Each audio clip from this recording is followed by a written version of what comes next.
Hey guys, welcome to Unravel It. I want to react to the conviction of Van der Sloot. Sometime in 2005, Natalie and Holloway was missing in Aruba, somewhere in Netherlands. At the day she was supposed to leave the country for the United States. On the morning of the day, actually 30th of May in 2005, so it was discovered that when she was supposed to come for her flight, she was nowhere to be found. And the people that were with her in a local cab were Van der Sloot and two of his brothers. So when they were apprehended for questioning, they said that they dropped off Natalie at her hotel and denied any knowledge of her whereabouts. For more than 2 times, the suspects were arrested, and each time they were released after questioning because of lack of evidence. So in 2007, the prosecutors in Aruba decided to close the case for lack of evidence. And suddenly in 2008, there was a video clip of Van der Sloot confessing that Natalie died in the morning of her disappearance. So because of that video footage, the case was reopened. In 2010, Van der Sloot had a case where he was convicted in 2012 for taking away a Peruvian lady.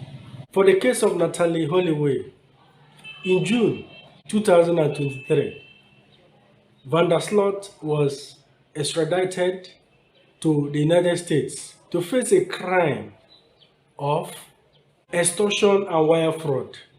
What actually happened was that Van der Sloot contacted the mother of Holloway, claiming that he knows where her body could be found and wanted to extort money from her. And as you may have it, on the 18th of October, Van der Sloot confessed to the crime and admitted to have taken away Natalie because she refused his sexual advances on her. Guys, it's so painful what happened to Natalie, and I'll just allow you guys to get the details from the reports and court proceedings. Aruba before she vanished in 2005. Today, Van der Sloot actually pleaded guilty to extortion and wire fraud for trying to sell information about the location of Natalie Holloway's body to Natalie's mom. Now, he was sentenced to 240 months in prison. The defendant is currently serving another 28-year sentence in Peru for the murder in 2010 of Stephanie Flores. He's going to finish out that sentence before heading to the United States to serve time on the extortion and wire fraud charges. And our very own law and crime correspondent, Terry Austin, is out in Alabama now to bring us the latest. Terry, I am so excited to have you join us because I am excited for the Holloway family to maybe get some resolution here about this crime. To start off, what did we learn from today's court hearing? Well, today's court hearing was very interesting because the plea deal did include information regarding the murder and disappearance of, we know, frankly, Natalie Holloway. And initially, he was here, obviously, just for the 2 charges under United States law for the wire fraud and for the extortion. So clearly, Linda, he pled guilty to that. But in the statement itself, there are details, and we haven't seen all of those details, but we do know that he did admit to killing Natalie, and he did admit to killing Stephanie Flores. He did admit to putting Natalie's body in the water. We don't know many other details. I will tell you that the judge was very good at providing the information to the parties. Anna Manusco, she is the judge here, and she went back and forth between the defense and between the plaintiff. She made sure that, the defendant here, Duran Vandersloot, understood what he was doing. He was giving up his rights, he was waiving his rights, and he pled guilty to these 2 charges. And as you said, he will be going to Peru to finish out his sentence there, and then he will be coming back here to finish the sentence here. And she did give him the maximum, and she explained why. She said it was a brutal crime and that it was very difficult for the family. We also, Linda, heard Beth talking about in her victim impact statement how difficult these years have been since 2005 when her daughter disappeared, and how they have been patient and they have been waiting, and that she does feel as though this has been a victory for her and her family. And focusing on her, when Joran Vandersloot was giving his allocution, telling the judge about the fact that he did admit to killing Natalie, were other relatives in the courtroom, either his or other relatives besides Beth? And what was the feeling in that courtroom when you first heard that for the first time? Well, Beth is in the room, and her husband, ex-husband is in the room. Matt was in the room. And when the defendant stood up to speak, he didn't, say much. All he said in the courtroom versus what he said in the plea agreement was, I am sorry for what I did. I am sorry to the Holloway family. I am sorry to my family. And I am a different person from what I was at the time. And I have, quote unquote, found Jesus. So he kept it short. He, made sure he apologized, and then he sat down. Now, our understanding is that the plea agreement has much more information, and that it is admitting to the 2 deaths, and that it is admitting to how he did it.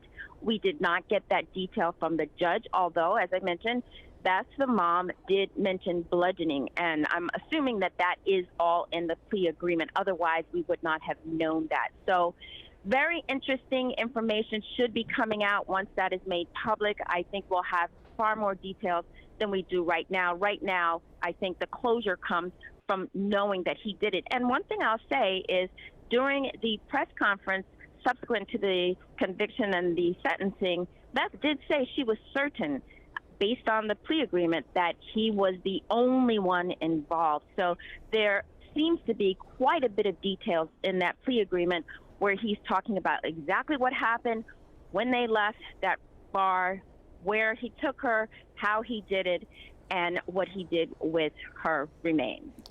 Terry, is there any scuttlebutt around the courthouse about why he would agree in the plea agreement for wire fraud and extortion to admit to the crime of murder of Natalie Holloway, and as you're telling us, disclosing that he put her body in the water, although I don't know whether or not he disclosed specifically where? The assumption being, Linda, that he just wanted to resolve it. The rationale is, a bit unclear. Obviously, he's serving the time that he's serving in Peru, the 28 years for the death of Flores, and another 18 years on top of that, apparently, for, drugs within the prison system when he was there. So, a total of 46 years. But what the judge said is that after he apparently he has 22 years left. That's what he has left. So after he serves those 22 years, then he will come back. And if he gets out early, he will come back. And he promised that in the plea agreement that he will come back. So I think the judge made clear that you aren't getting away with, not serving your time here, even if you get out a little bit earlier under the Peruvian, deal that he did there, the conviction.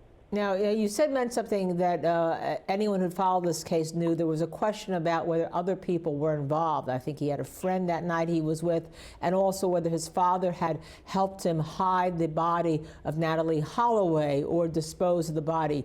That seems to be addressed, that he was exonerating his friends and his family?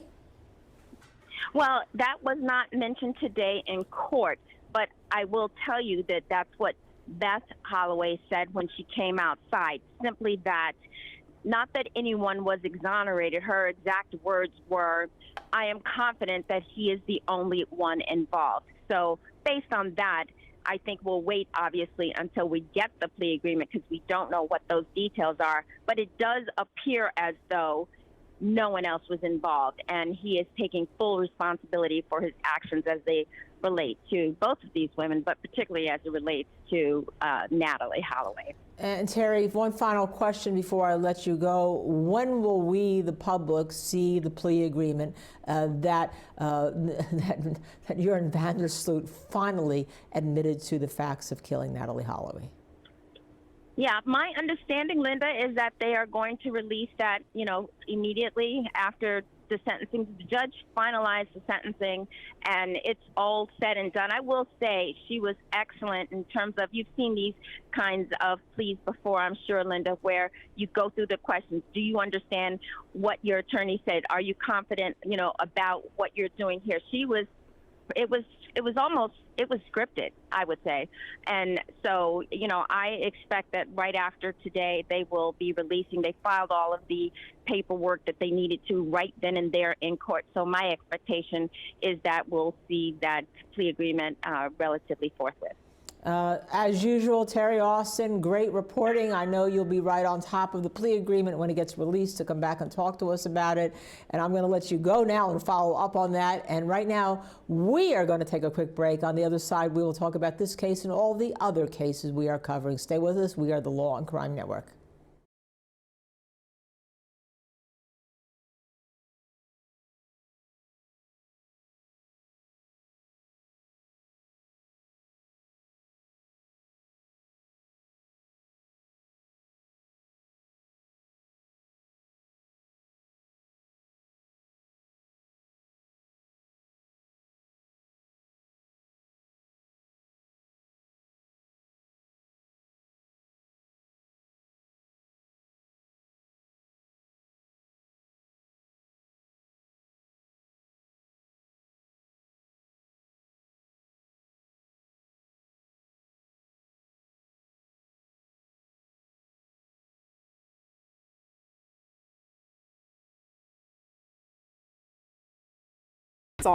Who has been standing by outside.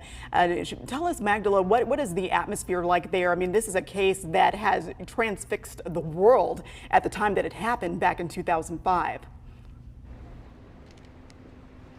Yes, Carla, I want to set the scene for you here. There's a lot of people, a lot of attention, national attention even. Just behind me here, you can see this group of journalists and other camera folks here to find out exactly what everyone has been wanting to know over the last 18 years. What happened to Natalee Holloway? Now, as you mentioned, John Pappy is inside the courtroom and has been taking notes on what happened there. So our cameras aren't allowed inside, but at any moment, he's going to come out here and share what he heard in there. And we also have Patsy Douglas, who's in the media area where she can actually post on social media what's happening live. And through her, we've been able to hear and learn actually what was said in the courtroom. Now, Joran van der Sloot apologized to the Holloway family for lying about where Natalee Holloway's body is. Now, remember, he is pleading guilty now to these extortion and wire fraud charges. Now, these are the charges that brought him to Alabama because he tried to extort money from the Holloway family, and more specifically Beth Holloway, that is Natalee Holloway's mother, in exchange for information on where her body might be. Now, he did apologize to the family today in court, and Beth Holloway had a chance to speak to the courtroom and address Mr. van der Sloot as well, telling him and calling him a killer, but did not say he directly killed Natalee Holloway, and she asked that he be sentenced the maximum sentence. Now, also too, you may remember we're telling you this happened 18 years ago, and before all of this, Joran van der Sloot was serving time in Peru for killing another woman, and during this time, or in between that time of him serving this sentence, is when, or prior to that, years before, is where these extortion charges came through as to how people, or the how they were able to connect these charges and bring him here to to Alabama to face charges for that. Now, remember though, he pled not guilty initially when he got to Alabama, so these changing his plea now caught a lot of people by surprise with wanting to share that information. Now, we did report too that he's supposed to be telling us telling where her body, her remains might be, and in our previous reports we're told that that will not be made known to the public with where Natalie's remains may be. And we haven't heard from Natalie's mother, Beth, either. She hasn't really spoken to local media for some time since all of this. So we're hoping to hear from her as well. A lot of people we're expecting to hear from, possibly federal attorneys who've been following this case. We're hoping to hear from the Holloway family. We know that there are podiums set here. We've seen 2 podiums set. We're not sure who is taking which podium at the moment. And we're expecting to hear more information about what happened inside the courtroom. We have our John Pappy, who just had a chance to run out of the courtroom really quick and meet with us to give us details about what's happening. John's going to come in right now to brief us on what's going on. Hello, John. Hey, Magdala, how are you doing? Yes, good. The hearing had lasted about, I'd say about an hour total. Judge basically threw the book at Vandersloot as part of a plea bargain. Received 20 total years in prison that he will actually serve in the Peruvian prison, where he's still serving a sentence for a murder that he committed back in 2010. Basically, in the end of things, he will not ever come back to the United States to serve time here unless he's released early on the prison sentence in Peru. So that was the ultimate sentence. He pled guilty. A lot of the details that you may have reported already, I'm not really sure, are what he revealed to the FBI through a polygraph examination about what happened to Natalee Holloway. In May of 2005, basically, he bludgeoned her to death because she refused his sexual advances, and then destroyed her remains. And that's what was revealed to the FBI, which was in then turn, the video of that confession was played at some point for the Holloway family. During the hearing today, obviously, we had a statement that was read by Beth Holloway. She stood in front of the court. I've got several notes here. I don't know how much of this you've already gone over, but several different things that she said to him, basically. And excuse me, I'm kind of getting on my bearings here. And I don't have. We've seen on Twitter Patsy saying that she Yes. called him a killer. She called him a killer, basically. Natalie, your daughter, gone home. Basically accused her of killing her and then going home and getting off on porn right after he killed her daughter, basically. And then she turned and looked directly at Joran Vandersloot in the courtroom and said, "You look like hell, Joran. I don't know how you're going to make it." Obviously in prison for the rest of his sentence. His prison sentence in Peru it runs until 2045, and so this sentence that he received today would expire in 2043. So he would not serve any of the sentence in the United States unless he was to be released early in Peru. So that's basically the outcome of the sentence itself. Now, he did make a statement himself to the, and I'm so sorry, I have so many notes here. We understand. Yes. Apologizing He does to say, the yes, family. I would like to take this chance to apologize to the Holloway family and my own family. I hope my statement provides some sense of closure. I am not the person I was back in 2005. And then he went on to say that he had given his heart to Jesus Christ. So that was the short statement that he made in court. Every turn that he was asked a question was very respectful. Didn't seem snarky or trite or contrite at all in the courtroom. He was wearing, as we all know, an orange jumpsuit that he has been donning in the Shelby County Jail. He'll be immediately returned to Peru by the U.S. Marshal Service in the next few days. Of course, the judge said that would be at the earliest convenience. I don't believe it will be today, but I'm sure in the next couple of days, as soon as they can secure the proper paperwork to return him to Peru after the sentencing today. I want to ask you, you've been covering this, 18 years. A lot of people in the Birmingham metro area have been wanting to know or at least get an end to this. For you personally, just sitting in there and watching the emotions and hearing what Joran Vandersloot had to say and what Beth Holloway had to say, can you kind of just help us understand the emotions that happened in that courtroom? Well, the courtroom was packed, as you can imagine. I estimated about 120 people were in the courtroom. I don't know if there are any empty seats. That is the biggest courtroom in the Hugo Black Federal Courthouse on the 8th floor. In fact, the Holloway family, Dave, I believe it's Matt, is the son, and Beth were all sitting at the prosecution table. A number of other people are also there that I recognize, different attorneys and such. A lot of community members were here that knew Beth and still know Beth. They lived in Mountain Brook at the time 18 years ago. In fact, I remember first hearing about this case 18 years ago. I was actually at this courthouse covering a different trial and not realizing how long the story would not only last but haunt the community. And so today, a sense of closure not only for the community but the Holloway family, now knowing what ultimately happened to their daughter. It was a remainder mystery because Ron Vandersloot kept it a secret. So ultimately we now know that he murdered her, bludgeoned her to death.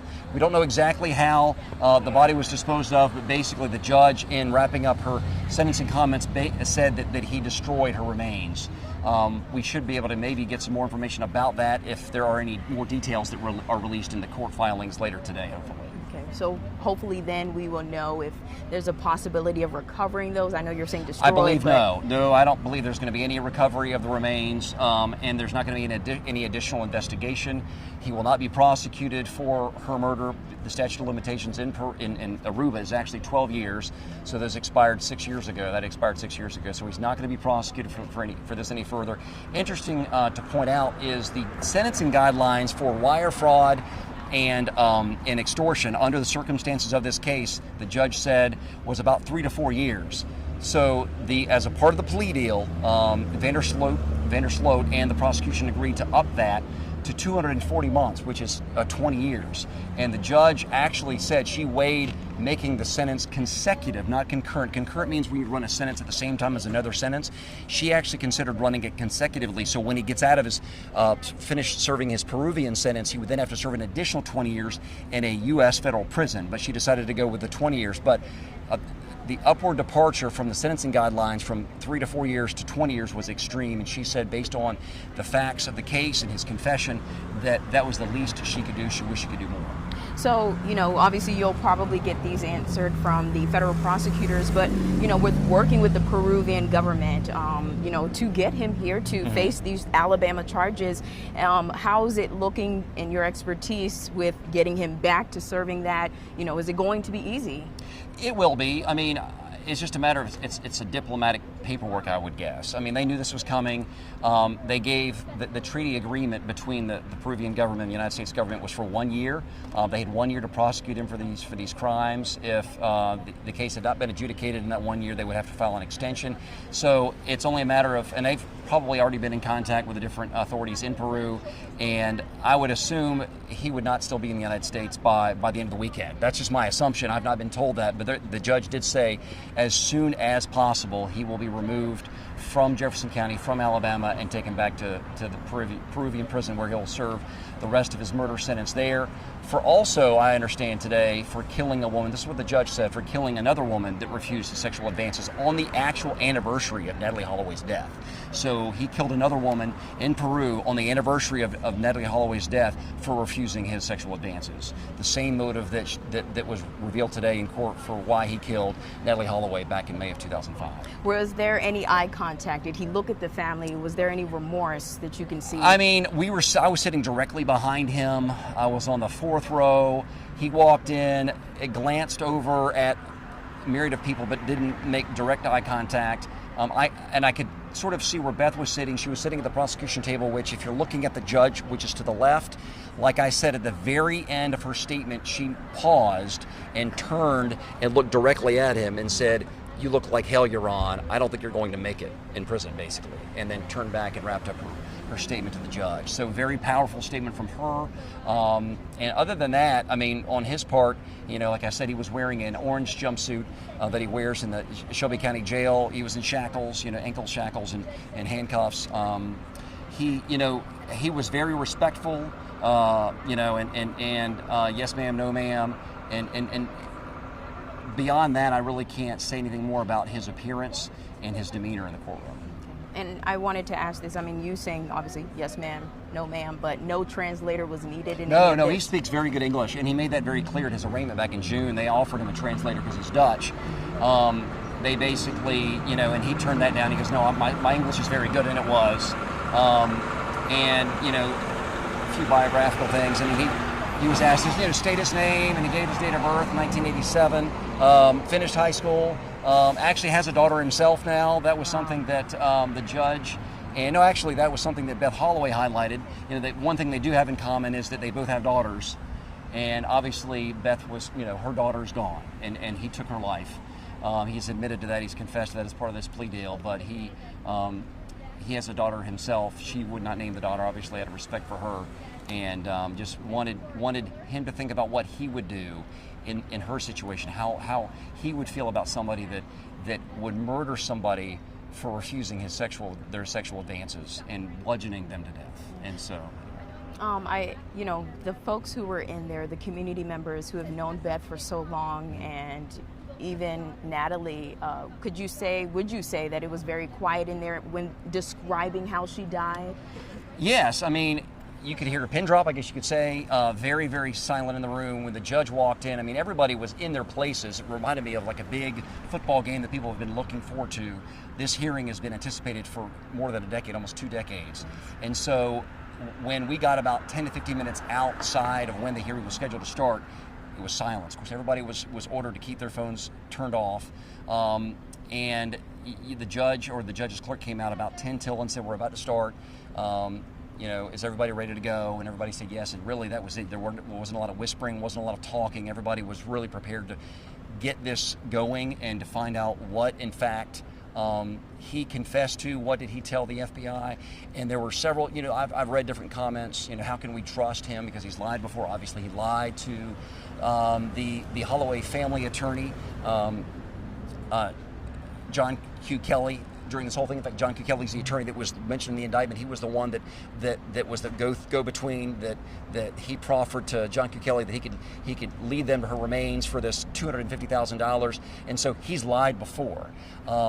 But they said today that in addition to the polygraph examination that Joran van der Sloot underwent, they also did some independent confirmation, very extensive investigation based on the words of Prosecutor Lloyd Peoples by the FBI to confirm and corroborate everything, or as much as they could corroborate 18 years later.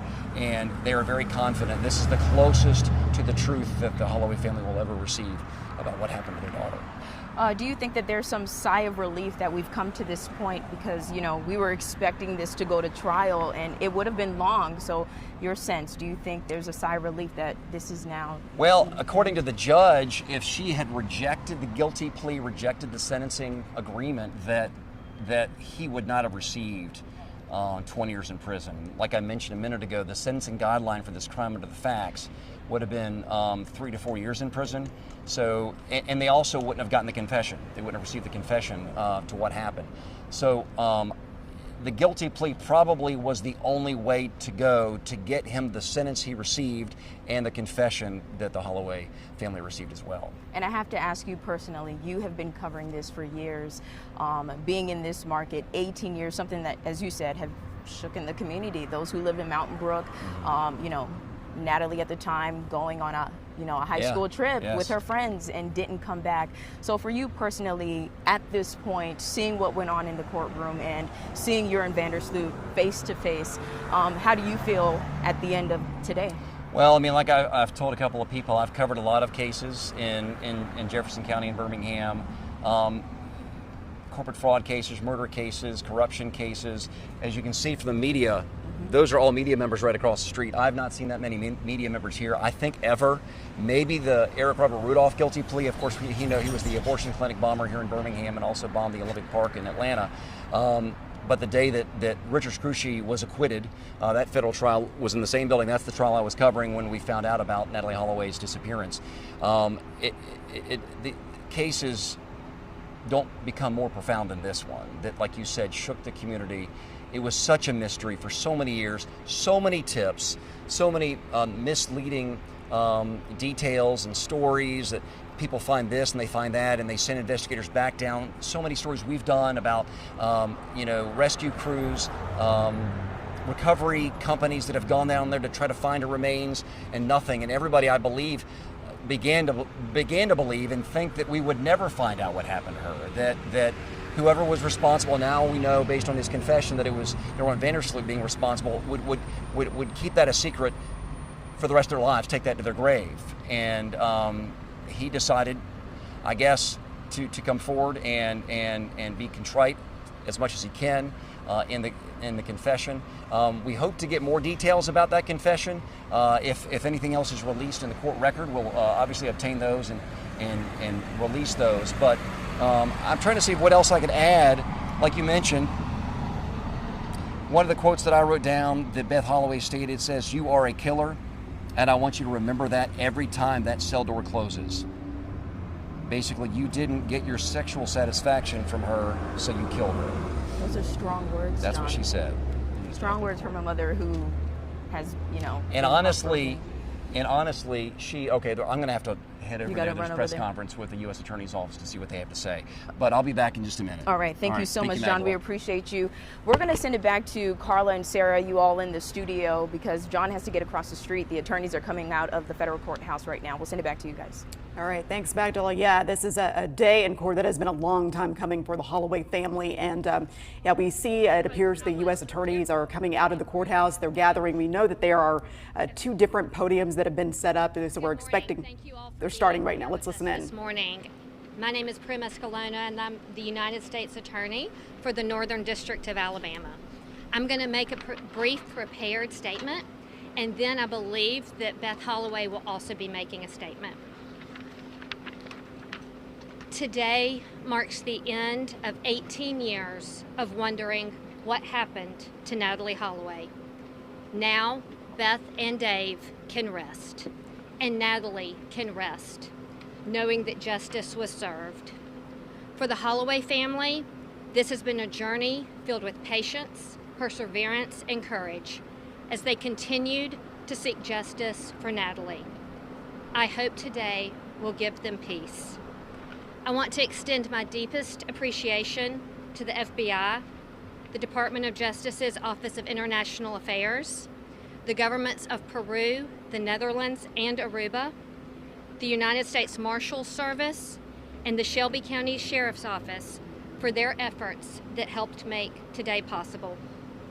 I also want to recognize from my office, Lloyd Peoples, Catherine Crosby, and Tanya Benninger, who worked tirelessly over the last year and a half on this case, along with many others in my office who have worked towards justice for the last 13 years.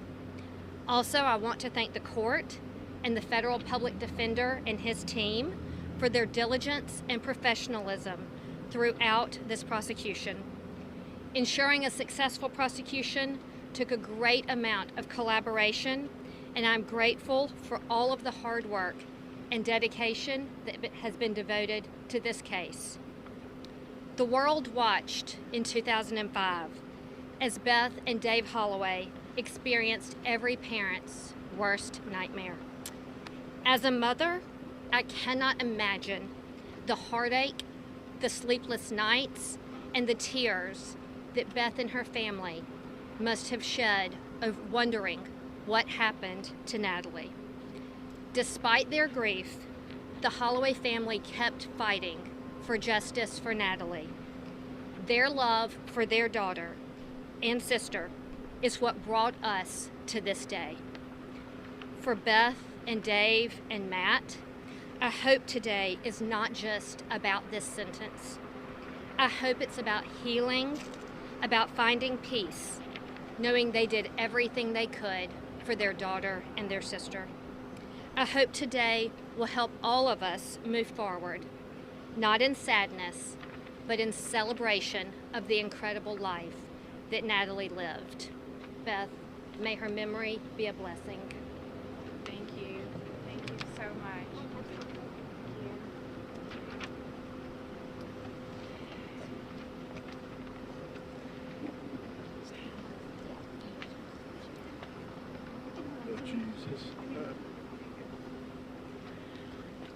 Well, today I can tell you with certainty that after 18 years, Natalee's case is solved.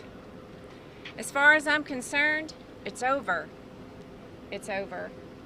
Joran van der Sloot is no longer the suspect in my daughter's murder. He is the killer. In the course of his felony prosecution, here for extortion and wire fraud indictment, he gave a proffer in which he finally confessed that he killed Natalie. He described when and how he killed her, and he said that after killing her on the beach in Aruba, he put her into the water, and that was the last that he ever saw her. That was all verified by a comprehensive and conclusive polygraph test. Even with this confession, though, he can't be tried here for Natalie's murder. But I'm satisfied knowing that he did it alone, and he disposed of her alone. I won't give you the details of his brutal confession. Those will be forthcoming when the proffer is made public. You will also have details of the plea agreement which was reached. His sentence of the extortion and the wire fraud will run concurrently with a sentence in Peru for killing Stephanie Flores. And that's fine with me. Thanks to a lot of very smart and dedicated people here, I got the answer I've been searching for the past 18 years. Joran van der Sloot's confession means we have finally reached the end of our never-ending nightmare. And for me, reaching the end of the nightmare, being over, is better than closure.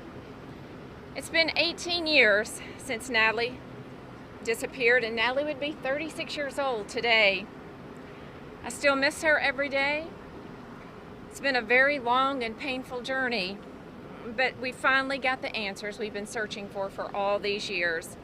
We finally, today, we got justice for Natalie. So thank you all so very much and being supportive of us in our long 18-year journey. Thank you. Inside you said you looked to your son and said, we did it. How do you sleep tonight as a mother who has what she has today? Yeah, I think we sleep well. I mean, this has been the most unimaginable journey, and I know everyone has been with us on this, and we are so appreciative of it. But for us to finally put this to rest and being over, as I said, it's better than closure because our never-ending nightmare had to end. And we are so grateful that we can say that today, that it is over. And that is getting justice for Natalie. He said from the podium, he's a changed man. Do you have any indication that with his confession there will be charges in Aruba? Do you have any hopes on that? I don't. I just know that there are no charges that will be here for his murder, but hopefully maybe they will look into that. Do you need that, or do you have what you need? No, I have what I need, but I have what I need. Did you believe when he said that he's a changed man? I definitely don't. I don't believe he's a changed man at all. How did it feel to see him in the courtroom shackled? It feels victorious.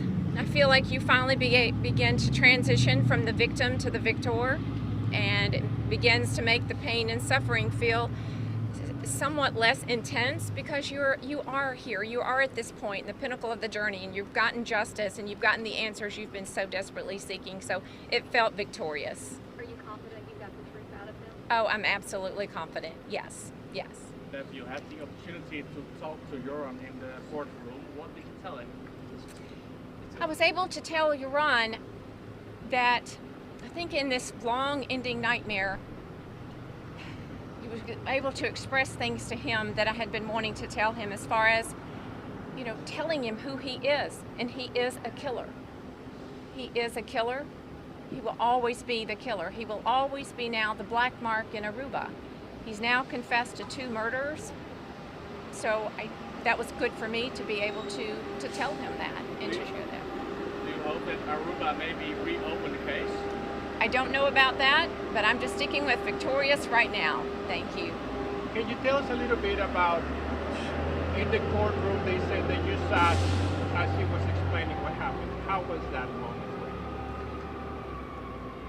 you? It is shocking and it is horrific to hear a killer that describing the brutal things that he did to my daughter, Matt's sister. It's shocking and it is very disturbing.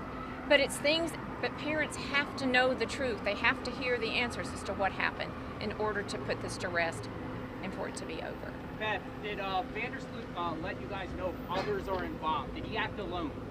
Yes, he acted alone. Thank you all so much. Beth, tell us about Natalie.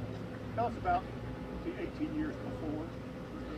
Natalie was very bright, very smart, dedicated young lady. She was on her way to college. She was headed to medical school after that, and I have no doubt she would have made it all the way. So we love her, we miss her very much, and we wake up every morning with thoughts of Natalie, but now we wake up knowing that we have reached justice for Natalie. So She was truly the best sister I could have ever asked for. Absolutely. Have you said a full and complete goodbye to Natalie at this point? Have you visited with her in your own way and let her know that you have peace with all of this? I don't know. I don't really look at it as saying goodbye to Natalie, because we wake up every morning and the hope that filled her life and heart fills ours today. So we feel like we carry Natalie with us even forward now, and that's a very good feeling. Like I said, it feels victorious. But thank you so much. You ready? Yeah. Yes. Thank you. Thank you. Thank you, everybody. Guys, what do you have to say about the disappearance of Natalie and the justice that had been served? Guys, I'm rooting for you. Make sure you stay safe. I will see you in the next one.